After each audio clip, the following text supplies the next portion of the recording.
സിനിമയിലൊന്നും ചുമ്മാ തലകാണിച്ചു മതി, പിന്നെ പലരും നിറഞ്ഞു നിൽക്കുന്നത് ഗോസിപ്പ് കോളങ്ങളില. 8 സിനിമകൾക്ക് ഇപ്പുറവും ജെന്റിൽമാൻ ഇമേജ് കീപ്പ് ചെയ്തുകൊണ്ട് മമ്മൂട്ടിയുടെ മകൻ. Hi Neeta, this is Dulquer Salmaan on 919 Spotlight. എനിക്ക് തോന്നുന്നു ഹെൽമെറ്റ് വെക്കാതെ ബൈക്ക് ഓടിച്ചു എന്നുള്ളത് മാത്രമാണ് ദുൽഖറിനെ പറ്റി ഞാൻ കേട്ടിട്ടുള്ള ഒരേ ഒരു മോശം കാര്യം.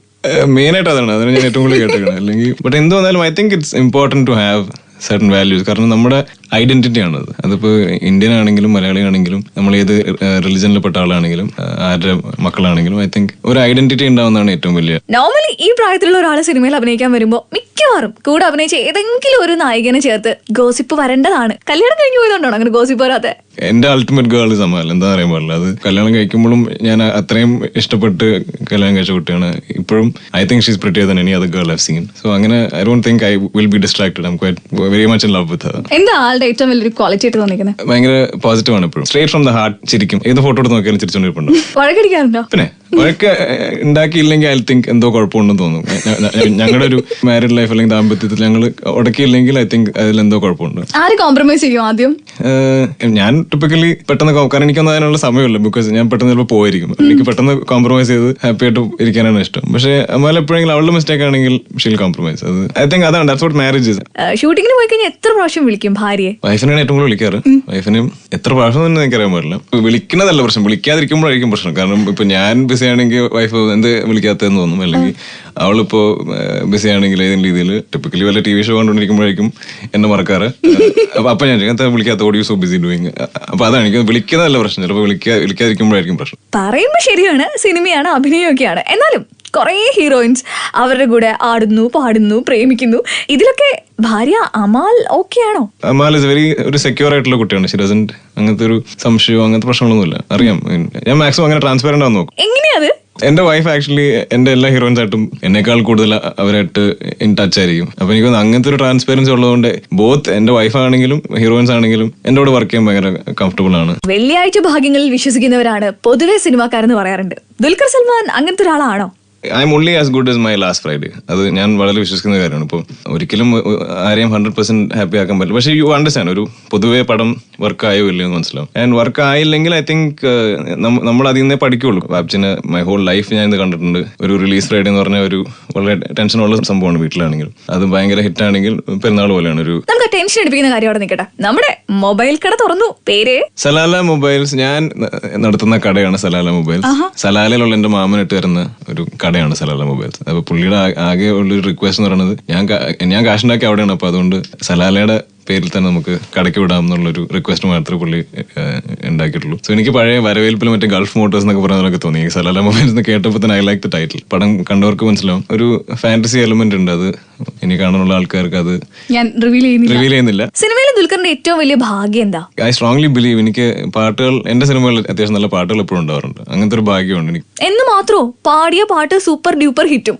ജോണി മോനെ ജോണിക്ക് ശേഷം പിന്നെന്താ വേറെ പാട്ടുകളൊന്നും പാടാതിരുന്നേ? ആരും വിളിച്ചിട്ടില്ല, എന്താ അറിയാൻ പാടില്ല. അയ്യോ, ഞാൻ വിചാരിച്ചു ഡെലിബറേറ്റ്ലി ഇനി പാടുന്നില്ല എന്ന് വെച്ചേക്കാണ്. ഇല്ല, ഞാൻ പാടാൻ റെഡിയാണ്. പ്ലീസ് ആരെങ്കിലും എനിക്കൊരു ചാൻസ് തരൂ. ശരിക്കും നല്ലൊരു മ്യൂസിക് ലവർ ആണോ? ഇഷ്ടമാണ് എന്ത് തരം മ്യൂസിക് ആണെങ്കിലും, എക്സെപ്റ്റ് ഈ പറയുന്ന ടെക്നോ ട്രാൻസ് ഹൗസ്. എനിക്ക് അത് മാത്രം എനിക്ക് മനസ്സിലാവാത്ത ഒരു മ്യൂസിക് ഒരു ജോണർ എന്ന് പറയുന്നത്.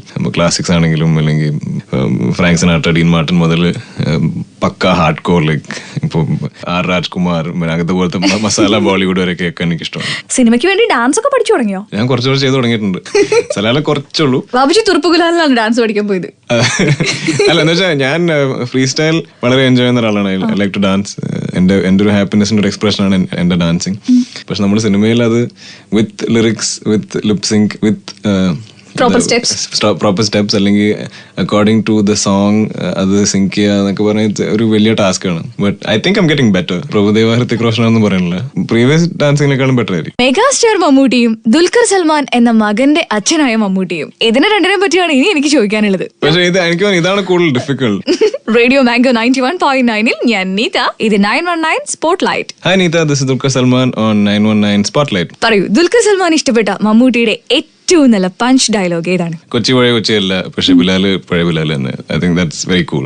ഏതൊക്കെയാണ് മമ്മൂട്ടിയുടെ best 5 movies? Thaniyavarthanam, Amaram, Kanamarayathu, Big B, Samrajyam. വാപ്പയുടെ ഏറ്റവും അധികം ആരാധന തോന്നുന്ന ഏത് കാര്യത്തിലാ? Style, looks, integrity. ഭയങ്കര സ്ട്രോങ് ക്യാരക്ടറാണ്. മമ്മൂട്ടിയെ പോലെ ആയിരുന്നെങ്കിൽ എന്ന് ആഗ്രഹിക്കണം എന്ത് കാര്യത്തില്ല.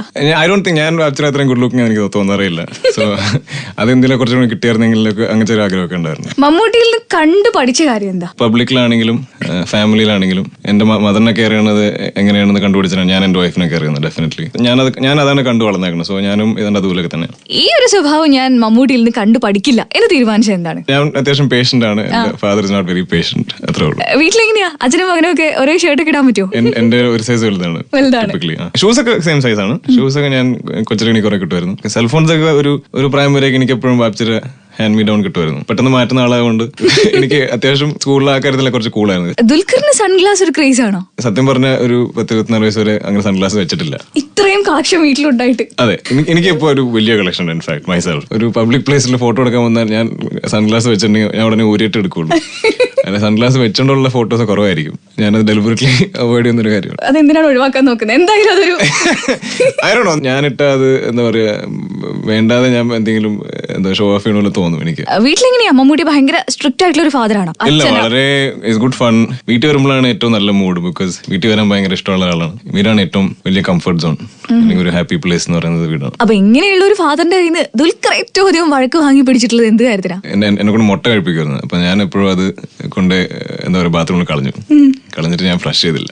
അപ്പൊ എന്നെ വീട്ടിൽ പിടിച്ചു അപ്പൊ അതിന് വഴക്കിട്ടുണ്ട്. അതാണ് എന്റെ ഒരു ചൈൽഡ്ഹുഡ് മെമ്മറിയിൽ ഏറ്റവും വലിയ വഴക്ക് കിട്ടത് അതാണ്. ഞാൻ എന്റെ ടേബിളിന്റെ താഴെ പോയി വിളിക്കുകയെന്ന് ചെയ്തു. ഒത്തിരി സ്നേഹമുള്ള ഒരു വാപ്പച്ചിയായിട്ട് തോന്നിയിട്ടുള്ള ഒരുപാട് സിറ്റുവേഷൻസ് ഉണ്ടാവും. എന്നാലും ഒരെണ്ണം കോളേജിൽ കൊണ്ടുവന്ന് ആക്കാൻ നേരത്ത് എന്നെ അവിടെ ആക്കിയിട്ട് പോകുമ്പോൾ ഒന്ന് കണ്ണുകറുണ്ടായിരുന്നു. ഭയങ്കര സങ്കടമായിരുന്നു. അവിടെ അത്രയും ദൂരം അമേരിക്കയിൽ അല്ലെങ്കിൽ ഷിക്കാഗോ പോയിട്ട് അവിടെ നിന്ന് 2 മണിക്കൂർ കാർ ഓടിച്ചിട്ടൊക്കെ പോകണം. അവിടുത്തെ കോളേജിലെ ഡോമിൽ ഇറങ്ങി എന്റെ വീട്ടിൽ എത്തുന്ന ഒരു ഓൾമോസ്റ്റ് 24 മണിക്കൂർ ട്രാവൽ ഉണ്ട്. കാരണം എന്നെ സ്കൂളിലൊന്നും ആക്കാനൊന്നും പറ്റിയിട്ടില്ല. കാരണം ഇത്രയും ഫേമസ് ആയിട്ടുള്ള ആളുകൊണ്ട് ഐ ഡോണ്ട് തിങ്ക് ഇപ്പൊ ഇന്ത്യയിൽ ഒരിക്കലും കൊണ്ടുവന്നാക്കാൻ അങ്ങനെയൊന്നും പറ്റിയിട്ടില്ല. എന്നെ കോളേജിൽ ആക്കിയിട്ട് പോകുമ്പോൾ രണ്ടുപേർക്കും ഭയങ്കര ഒരു ഇമോഷണൽ എക്സ്പീരിയൻസ് ആയിരുന്നു. എനിക്ക് പെട്ടെന്ന് വാത്സല്യത്തിലെ മമ്മൂട്ടിയുടെ മുഖമാണ് മനസ്സിലേക്ക് വന്നത്. ഒന്നും പറഞ്ഞില്ല, പക്ഷെ ആ പോകുന്ന ഒരു അത്യാവശ്യം ഇമോഷണൽ ഒരു എക്സ്പീരിയൻസ് ആയിരുന്നു. സിനിമാ തന്നെ ആവുന്നതിന് മുമ്പേ ആളൊരു ബിസിനസ്സുകാരനാണ്. ഇപ്പൊ സ്വന്തമായിട്ടൊരു മൊബൈൽ കടയും തുറന്നു, സലാല മൊബൈൽസ്. പഠിത്തം, പിന്നെ സ്വന്തമായ ബിസിനസ്, ഇതൊക്കെ കഴിഞ്ഞിട്ടാണല്ലോ സിനിമയിൽ വന്നത്. പണ്ട് തന്നെ എനിക്ക് എന്തെങ്കിലും ഇൻവെസ്റ്റ് ചെയ്ത് സെക്യൂർ ചെയ്യാൻ ഇഷ്ടമാണ്. പ്രോപ്പർട്ടി ആണെങ്കിലും എന്താണെങ്കിലും ഐ തിങ്ക് സ്പെൻഡ് ചെയ്യാൻ ഭയങ്കര ഈസിയാണ്. എനിക്കും ഉണ്ടാ കുഴപ്പം. I think you should invest. ഓരോ ഫ്രൈഡേ നോക്കി ജീവിക്കുന്ന ആൾക്കാരാണ്. ചിലപ്പോൾ ഒരു അടുപ്പിച്ചൊരു 5-8 ഫ്രൈഡേ മോശം ആയാൽ ഐ തിങ്ക് മറ്റു ബിസിനസ്സുകൾ നല്ലതാണെന്ന്. ഇപ്പൊ എന്തായാലും ഒരു പുതിയ മൊബൈൽ കട തുറന്നിട്ടുണ്ടല്ലോ, സലാല മൊബൈൽസ്. ഒരു പബ്ലിക് പേഴ്സണാലിറ്റി ഒക്കെ ആകുമ്പോഴേ മലയാളിയുടെ ഈ മൊബൈൽ ഫോൺ ശീലങ്ങൾ എവിടെയോ ഒരു സ്പെല്ലിംഗ് മിസ്റ്റേക്ക് ഉള്ളതായിട്ട് തോന്നിയിട്ടില്ലേ? വീട്ടിൽ നിന്ന് പുറത്ത് കാല് കുത്തി ഐ തിങ്ക് ഏത് രീതിയിലും ഒന്ന് പ്രസന്റബിൾ ആയിരിക്കണം. അല്ലെങ്കിൽ ഒരു വൃത്തിയില്ലാതെ പോയാൽ, കാരണം ആരെങ്കിലും ഏതെങ്കിലും രീതിയിൽ ഫോട്ടോ എടുക്കും, അത് അപ്ലോഡ് ചെയ്യും. ഇപ്പൊ privacy especially as an actor now I think അതൊരു സംടൈംസ് നമുക്കൊരു വിഷമം ഉണ്ടാക്കുന്ന കാര്യമാണ്. പക്ഷേ എന്തോ ഐ എം യൂഷ്വലി പേഷ്യന്റ്. പക്ഷേ ഐ തിങ്ക് ഇപ്പൊ എന്റെ വൈഫോ അല്ലെങ്കിൽ എന്റെ ഫാമിലിയോ അല്ലെങ്കിൽ സ്ത്രീകളുള്ളപ്പോൾ ഞാൻ കുറച്ച് പ്രൊട്ടക്റ്റീവ് ആണ്. എനിക്ക് അങ്ങനെ അവരെ ഫോട്ടോ എടുക്കുക അതൊന്നും എനിക്ക് ഇഷ്ടമുള്ള കാര്യമല്ല. പോയി എനിക്ക്, കാരണം അവര് ലൈംലൈറ്റുള്ള ആൾക്കാരല്ല. I think they should be kept away. പക്ഷെ അല്ലാതെ ഇറ്റ്സ് ഓക്കെ. എനിക്ക് ആര് ഫോട്ടോ എടുക്കും ചോദിച്ചാലും എങ്ങനെയാണെങ്കിലും ഇപ്പൊ നമ്മൾ ധൃതിയിലാണെങ്കിലും അല്ല പിന്നെ എടുക്കാം എന്ന് പറഞ്ഞാൽ തന്നെ ഞാൻ എങ്ങനെയും എന്നാൽ ശരി കുഴപ്പമില്ല നമുക്ക് എടുക്കാം എന്ന് തിരിച്ചു പോയി എടുത്ത് കൊടുക്കും. സോ അല്ലാതെ അങ്ങനെ നോ പറയാറൊന്നുമില്ല. പക്ഷെ എനിക്ക് ഇഷ്ടമില്ലാത്ത കാര്യം നമ്മുടെ പറയാതെ എടുക്കുമ്പോൾ ഐ ഡോണ്ട് ലൈക്ക് ദാറ്റ്. കാരണം ഒരു സ്ഥലത്ത് അവിടെ ഇരിക്കുന്നത് അത് ദൂരെ അല്ലെങ്കിൽ ഒളിച്ചെടുക്കുന്നതൊക്കെ it's not very nice. Photo എടുക്കും. ഞാൻ ഇടയ്ക്ക് എയർപോർട്ടിൽ എനിക്ക് ഞാൻ മറ്റേ സെക്യൂരിറ്റി ചെക്കിൽ നിൽക്കുമ്പോഴത്തേക്ക് ഒരാൾ അവിടെ ഇരുന്ന് ഫോണിൽ ചെയ്യണമല്ലോ. പക്ഷെ എനിക്ക് ക്ലിയർ ആയിട്ട് മനസ്സിലാവും പുള്ളി ഫോട്ടോ എടുക്കുകയാണ്. എന്നിട്ട് ഞാൻ പിന്നെ കൈ കാണിച്ചാൽ പറഞ്ഞിട്ട് എടുത്തു, നമുക്ക് ഒന്നിച്ച് നിന്ന് എടുക്കാം, ഞാൻ വേണമെങ്കിൽ നിന്ന് തരാം, അതൊരു കുഴപ്പമൊന്നും. പക്ഷെ നമ്മളോട് ചോദിക്കാൻ എടുക്കുമ്പോൾ ഒരു റൂഡായിട്ട് എനിക്ക് തോന്നാറുണ്ട്. ടേബിൾ മാനേഴ്സ് പോലെ നമ്മൾ കുറച്ച് മൊബൈൽ മാനേഴ്സ് പഠിക്കണം. I think so. I mean അത്രയും റെസ്പെക്ട് അങ്ങോട്ടും ഇങ്ങോട്ടും മ്യൂച്വലി കൊടുക്കുന്ന ഒരു കാര്യമാണ്. Blue T shirt and blue jeans. ഏറ്റവും കംഫർട്ടബിൾ ആയിട്ടുള്ള ഡ്രസ് എന്താ? Shirt and jeans. യൂഷ്വലി ഞാൻ വെക്കുന്ന ഒരു ക്യാപ്പ് ഉണ്ട്, സ്നീക്കേഴ്സ്. ഈ അവാർഡ് ഫംഗ്ഷൻസിലൊക്കെ വരുമ്പോൾ മിക്കവാറും സ്യൂട്ട് ഇട്ട് ഞാൻ കാണാറുണ്ട്. I love suits. എനിക്ക് വിന്റർ വെയർ ഭയങ്കര ഇഷ്ടം. കാരണം ഇന്ത്യയിൽ ഒരിക്കലും നമുക്ക് വിന്റർ ഡ്രസ്സിംഗ് നടക്കാറില്ല. എനിക്ക് പൊതുവെ ക്ലോത്ത്സ് ഭയങ്കര ഇഷ്ടമാണ്.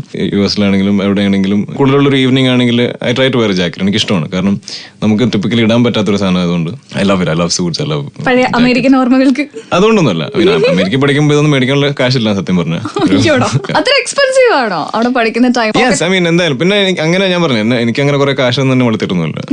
പൈസ തീർന്നു പോയാൽ എന്ത് ചെയ്യും? ഭയങ്കര അഭിമാനമൊക്കെ ആയിരുന്നു. ഞാൻ ചോദിക്കില്ലായിരുന്നു. ഞാൻ ഇപ്പോഴും ചോദിക്കാൻ പാടാ. ഇപ്പൊ ഓഫീസ് ചോദിക്കേണ്ട ആവശ്യമില്ല. പക്ഷെ എന്നാലും എംബാരസിംഗ് ആണ് എനിക്ക് ചോദിക്കുമ്പോൾ. എനിക്ക് അപ്പൊ അവിടെ നിന്ന് അറിഞ്ഞു തരും. തീർന്നേ ഉള്ളൂ. എന്താ പറയാ, നൂഡിൽസ് ഉണ്ടാക്കി കഴിക്കുക, അല്ലെങ്കിൽ അടുത്ത അലവൻസ് വരുന്നവരെ കുറച്ച് പട്ടിണി കിടന്നിട്ടൊക്കെ ഉണ്ട്. 4-5 days ഒക്കെ ഡെയിലി ഒരു മീലിലൊക്കെ ജീവിച്ചിട്ട്. മമ്മൂട്ടിയുടെ മകൻ പട്ടിണി കിടന്നിട്ടുണ്ട് പോലും. എനിക്ക് സത്യമായിട്ട് വിശ്വസിക്കാൻ പറ്റുന്നില്ല കേട്ടോ. വീട്ടിലറിയായിരുന്നു എന്നിട്ട് ഈ കാര്യങ്ങളൊക്കെ. അപ്പൊ അറിയില്ല, ഞാൻ പിന്നീട് പറഞ്ഞിട്ടുണ്ട്. എന്ത് പറഞ്ഞു അന്നേരം? ഭക്ഷണത്തിന്റെ കാര്യത്തിൽ എന്തിനാണ് കോംപ്രമൈസ് ചെയ്യുന്നത്, അങ്ങനെ ബുദ്ധിമുട്ടൊന്നുമില്ല ഇവിടെ, അങ്ങനെയൊക്കെ പറയും. പക്ഷെ എന്തോ എനിക്ക് ചോദിക്കാൻ ഇഷ്ടമല്ല. ഒരു മാസം തട്ടിയും മുട്ടിയും ജീവിക്കാൻ ദുൽഖറിന് എത്ര രൂപ വേണം? വിത്ത് ഗോഡ്സ് ഗ്രേസ് ഇതേപോലെ എന്റെ ഫാദർ ഞങ്ങൾക്ക് വീടുകളൊക്കെ വെച്ചതാണ്. സോ ദിസ് റെന്റോ യൂട്ടിലിറ്റി ബിൽസ് ഒന്നുമില്ല. ഫോൺ ബിൽസ് ഉണ്ടാവും. വർക്ക് ഫോൺ ആണെങ്കിൽ കുറച്ച് ഹൈ ആവാൻ ചാൻസ് ഉണ്ട്. അല്ലാതെ വേറെ വലിയ എക്സ്പെൻസ് ഒന്നുമില്ല. ട്രാവൽ ചെയ്താൽ കുറച്ച് എക്സ്പെൻസ് വരും. എത്ര വരും മൊബൈൽ ബില്ല്? 4,000-5,000.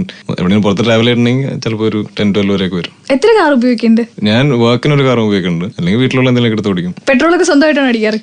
അഭിനയിച്ച് തുടങ്ങിയപ്പോൾ മുതൽ എന്റെ പേഴ്സണൽ ബിൽസ് എല്ലാം ഇപ്പൊ 2 വണ്ടികൾ സ്വന്തമായിട്ട് മേടിച്ചിട്ടുണ്ട്. സോ അതിന്റെ പേയ്മെന്റ്സ് ഞാൻ അടിക്കും. എത്ര രൂപയാവും ഒരു മാസം പെട്രോൾ അടിക്കാൻ? ഞാൻ കാൽക്കുലേറ്റ് ചെയ്തിട്ടില്ല.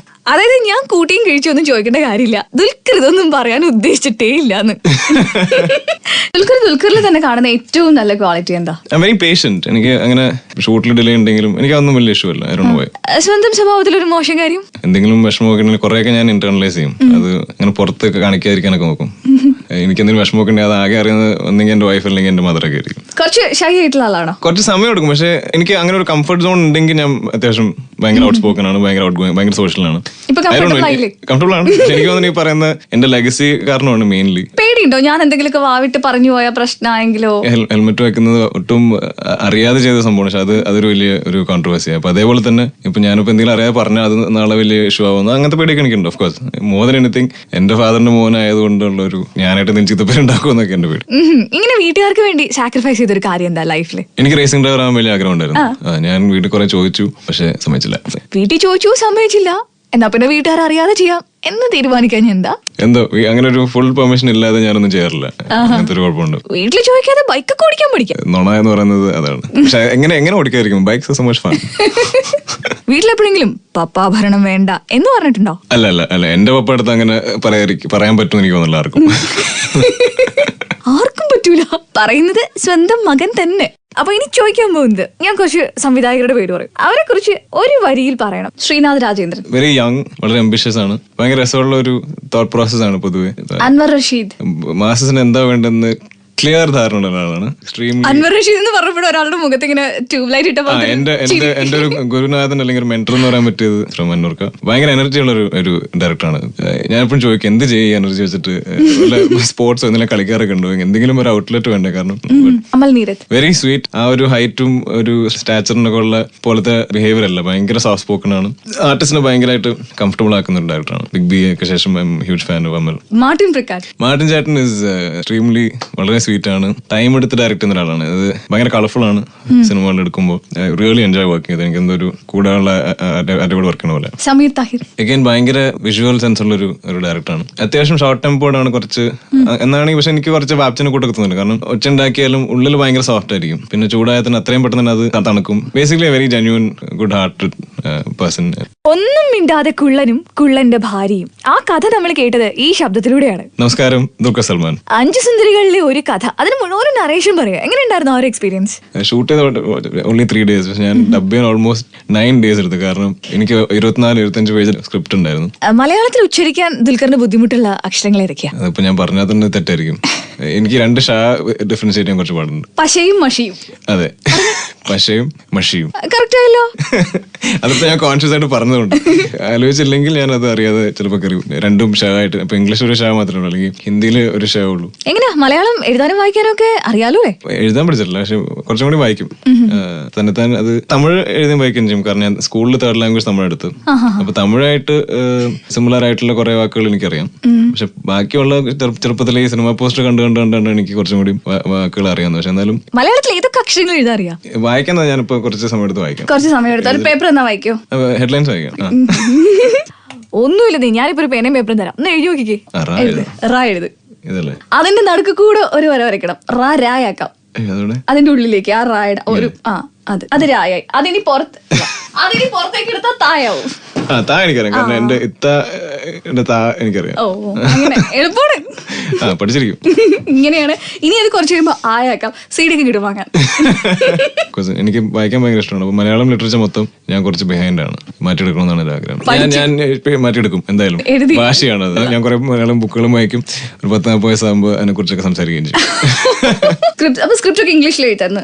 പക്ഷെ കുറച്ചൊക്കെ ഞാനിപ്പോ ആരെങ്കിലും വെച്ചിട്ട് വായിക്കാം. ഞാൻ അങ്ങനെ പഠിക്കാം. ഐ തിങ്ക് നമുക്ക് അങ്ങനെ കുറച്ചും കൂടി വീട്ടിലെന്താ പറയുന്നത്? കൂടുതൽ മലയാളം ആയിരിക്കും. വൈഫ് മലയാളം പഠിച്ചോ? മനസ്സിലായി തുടങ്ങിയിട്ടുണ്ട്, അവർക്ക് മനസ്സിലാവും. അപ്പോൾ ഞാൻ മലയാളത്തിൽ ഏറ്റവും ഡിഫിക്കൽട്ടായിട്ട് തോന്നിയേക്കുന്നത് നമ്മൾ എപ്പോഴെങ്കിലും സ്നേഹം, ഇഷ്ടം, പ്രേമം അത് എക്സ്പ്രസ് ചെയ്യാൻ മലയാള ഭാഷയിൽ കുറച്ച് ബുദ്ധിമുട്ടാണ്, ഐ തിങ്ക്, എസ്പെഷ്യലി നമ്മുടെ സിനിമയിൽ. കാരണം എന്ത് പറഞ്ഞാലും ഒരു കോല് കിട്ടും. പക്ഷെ തമിഴിലും ഹിന്ദിയിലും അത് ഭയങ്കര പോയറ്റിക് ആയിട്ട് പറയാം. കയ്യടി ഉറപ്പാണ്. വൈഫ് ചെന്നൈയല്ലേ, അപ്പൊ തമിഴ് അറിയില്ലേ? ഇല്ല, അവള് പക്ഷെ ഉറുദു സ്പീക്കിംഗ് ആണ് കുറച്ചും കൂടി. ഞാൻ മലയാളവും, എനിക്കും ഉറുദു മനസ്സിലാവും, അവർക്ക് മലയാളം മനസ്സിലാവും. ഞങ്ങൾ ഇംഗ്ലീഷ് സംസാരിക്കും. ഇപ്പൊ എവിടെയെങ്കിലും പുറത്താണ് ആരെങ്കിലും കുറിച്ച് കമന്റ് അടിക്കണമെങ്കിൽ ഞാൻ മലയാളത്തിൽ പറയും, അല്ലെങ്കിൽ അവൾ ഉറുദു പറയും. അപ്പൊ അങ്ങനത്തെ ഞങ്ങളുടെ ഒരു സീക്രട്ട് ലാംഗ്വേജ് ഒക്കെ ഉണ്ട് ഇപ്പോ. ഫാഷൻ, ഗാഡ്ജറ്റ്സ്, കാറുകൾ, ഇതിനോടൊക്കെ മമ്മൂട്ടിക്കുള്ള ക്രേസ് വളരെ പ്രശസ്തമാണ്. ഇനി മകന്റെ കാര്യത്തിലേക്ക് വരികയാണെങ്കിൽ, എനിക്ക് ഞാൻ എഴുതുന്നതിന് മുമ്പേ കാർ വരച്ച് തുടങ്ങി എന്ന് തോന്നുന്നു. റേഡിയോ മാംഗോ 91.9 ഞാൻ നീത. ഇത് 919 സ്പോട്ട്ലൈറ്റ്. ദുൽഖർ സൽമാനാണ് ഇപ്പൊ നിതയുടെ കൂടെ 919 സ്പോട്ട്ലൈറ്റിൽ. അപ്പൊ ഇങ്ങനെ കാറിനോടുള്ള ഇഷ്ടം കൊണ്ട് കുറെ വാങ്ങാൻ തീരുമാനിച്ചിട്ടുണ്ടോ? ഈ പറയുന്ന പോലെ ഒരു ഇത്ര എക്സ്പെൻസീവ് ആയതുകൊണ്ട് ടിപ്പിക്കലി അതിനെ കുറിച്ച് വായിക്കാനുള്ള അങ്ങനത്തെ ഒരു പാഷൻ ഉണ്ടാവാറുള്ളൂ. വാങ്ങണമെന്നൊക്കെ ആഗ്രഹമുണ്ട്, പക്ഷെ എനിക്ക് ഇഷ്ടമുള്ള കാര്യങ്ങളൊക്കെ ഭയങ്കര എക്സ്പെൻസീവ് ആണ്. പിന്നെ ഇന്ത്യയിൽ ഇത്രയും ഡ്യൂട്ടിയും ടാക്സസ് ഒക്കെ ഉള്ളതുകൊണ്ട് it's quite difficult to get these things. പുതിയ ബജറ്റ് അനുസരിച്ചിട്ടാണെങ്കിൽ വില ഇനിയും കൂടും. അച്ഛനാണ് ജീവിതത്തിൽ സൂപ്പർ ഹീറോ എന്ന് പറഞ്ഞു. സിനിമയില് മമ്മൂട്ടി ഫാനാണോ മോഹൻലാൽ ഫാനാണോ? എന്തായാലും മമ്മൂട്ടി ഫാനാണ്, ഓഫ് കോഴ്സ്. ഞാൻ ഓഫ് സ്ക്രീൻ ആണെങ്കിലും റിയൽ ലൈഫിലാണെങ്കിലും വലിയ ഫാനാണ്. ബട്ട് ഹാവിങ് സെഡ് ദാറ്റ് ഞാൻ വളരെ വലിയൊരു മോഹൻലാൽ ഫാനുമാണ്. നേരിട്ട് കാണുമ്പോൾ എപ്പോഴും ഞാൻ കുറച്ച് എക്സൈറ്റഡ് ആവാറുണ്ട്. ഒരുമിച്ചൊരു സിനിമ വരുന്നു എന്നൊക്കെ പറഞ്ഞിട്ട് എന്തായി? ചില ഡിസ്കഷൻസ് വന്നിട്ടുണ്ട്, അങ്ങനെ ഒന്നും പക്ഷെ ഒന്നും മെറ്റീരിയലൈസ് ചെയ്തിട്ടില്ല. പക്ഷെ ആഗ്രഹമുണ്ട് എനിക്ക് എന്തായാലും. ഇനി പ്രതീക്ഷിച്ചിരിക്കുന്ന അടുത്ത താരം സാക്ഷാൽ പ്രണവ് മോഹൻലാലാണ്. പിന്നെ ചെറുപ്പത്തിലെ കുറെ ഞങ്ങള് ഹാങ് ഔട്ട് ചെയ്യായിരുന്നു. Use to play lot video games together. എന്റെ ഇളയതാണ് ഓഫ് കോഴ്സ്, ബട്ട് എന്റെ ഒരു ലിറ്റിൽ ബ്രദർ എന്ന് പോലെ പറയാം. പക്ഷെ പിന്നീട് ഓഫ് കോഴ്സ് ഞാൻ വലുതായി കോളേജിൽ പോയി, അല്ലെങ്കിൽ ഇപ്പൊ അത്രയും ടച്ച് ഇല്ലെന്നുള്ളൂ. ബട്ട് ഉള്ളില് കുറെ ഇഷ്ടവും കുറെ ഒരു ബ്രദർലി ലവ് ഉള്ളൂ. ഞങ്ങൾ സെയിം ഫ്രട്ടേണിറ്റി ആണല്ലോ, സെയിം സ്റ്റാർ കിഡ്സ് അല്ലേ. അപ്പൊ ആ ഒരു ലവ് എല്ലാവർക്കും ഉണ്ട് എനിക്ക് എന്തായാലും. തീർച്ചയായിട്ടും. അപ്പൊ ആ ഒരു സ്നേഹത്തോടെ തന്നെ ഇപ്പൊ കേട്ടിരിക്കുന്നവർക്ക് അഭിപ്രായങ്ങളും സജഷൻസും ഒക്കെ മെയിൽ അയക്കാം rjneeta@gmail.com. എന്തെങ്കിലും ഞാൻ ചോദിച്ചത് ഇഷ്ടപ്പെടാത്തുണ്ടെങ്കിൽ ഇപ്പൊ പറയാം. മലയാളത്തിലെ നടനായിട്ട് എന്താണ് മലയാളം വായിക്കാൻ അങ്ങനെ അതൊക്കെ എന്റെ പേടി പറഞ്ഞു. അല്ല, 40 വയസ്സിൽ ഞാൻ പഠിച്ച ബുക്കിനെ ഞാൻ ഭാഷയ്ക്ക് ഞാൻ പ്രോമിസ് ചെയ്തിട്ടുണ്ട്. എന്തായാലും എന്റെ ജോലിനോടും എന്റെ നാട്ടുകാരോടും ഐ തിങ്ക് അത്രയെങ്കിലും ഞാൻ ചെയ്തിരിക്കണം. അപ്പോ thank you Dulquer. Thank you Neetha. 919 സ്പോട്ട്ലൈറ്റിന്റെ ഇന്നത്തെ ടൈം ഇവിടെ അവസാനിക്കുകയാണ്. കൂടെ ഉണ്ട് ഞാൻ നീത ഓൺ റേഡിയോ മാംഗോ 91.9. നാട്ടിലെങ്ങും പാട്ടായി.